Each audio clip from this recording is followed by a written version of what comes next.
Oke, melanjutkan penjelasan tentang bagaimana modul dan kemudian bagaimana petunjuk penulisan praktikum serta data yang akan di-share seperti apa akan saya jelaskan pada sesi sekarang. Kita mulai.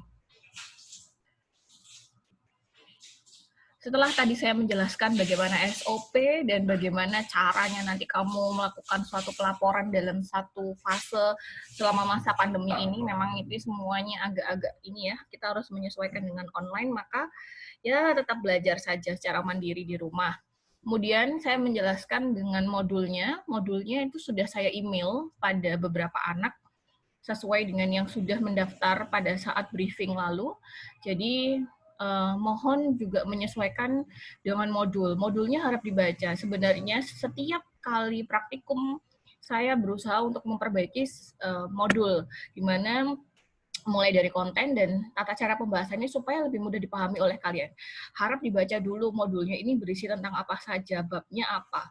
Dari modul itu ada 4 cara, yaitu ada pengujian volumetri gravimetri, pengujian Atterberg limit, pengujian, sebenarnya ini pengujian analisa ayakan, tapi nanti analisa ayakan itu tujuannya adalah untuk klasifikasi tanah, sehingga saya tuliskan saja untuk klasifikasi tanah, tapi nanti kalau misalkan di laporan praktikummu kamu menuliskan pengujian analisa ayakan ya boleh, pengujian untuk menentukan klasifikasi tanah juga boleh.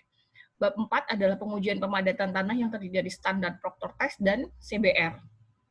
Dan petunjuk penulisannya selama masa pandemi adalah seperti ini. Jadi nanti format umum penulisannya adalah semua laporannya adalah menggunakan huruf Times New Roman dengan spasinya adalah 1,5 dan harus di-justify paragrafnya.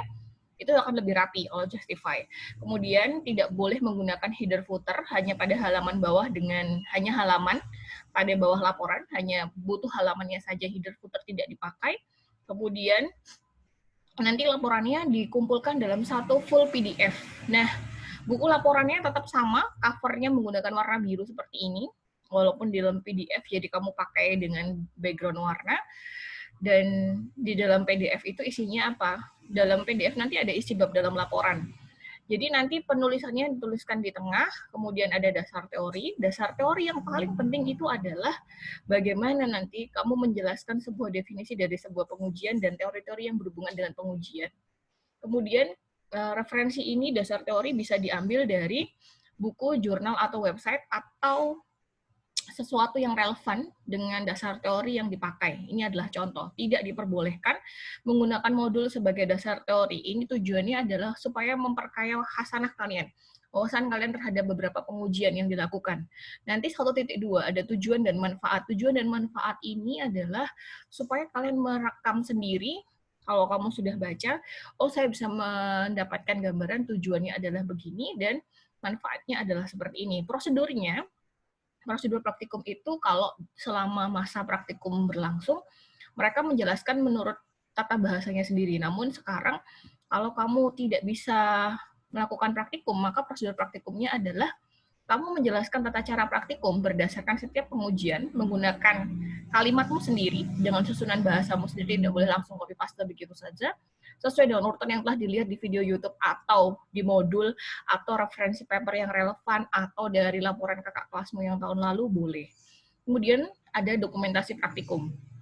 Nah, dokumentasi praktikum itu adalah mewakili, sebenarnya kalau bisa mewakili dari setiap prosedurnya. Tapi kalau misalkan nanti ada dosen pembimbing yang bilang bahwa dijadikan satu saja dengan prosedurnya boleh.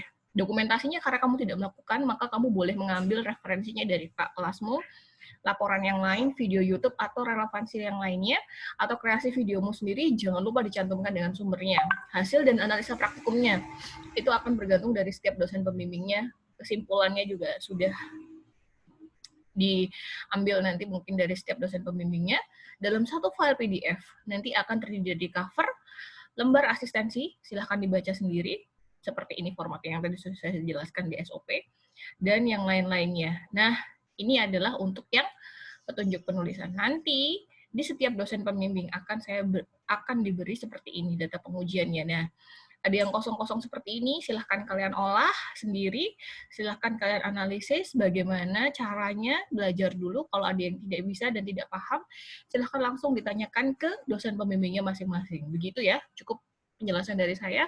Semoga bermanfaat. Selamat pagi, selamat mengerjakan pekerjaan praktikumnya, dan tetap semangat belajarnya. Terima kasih.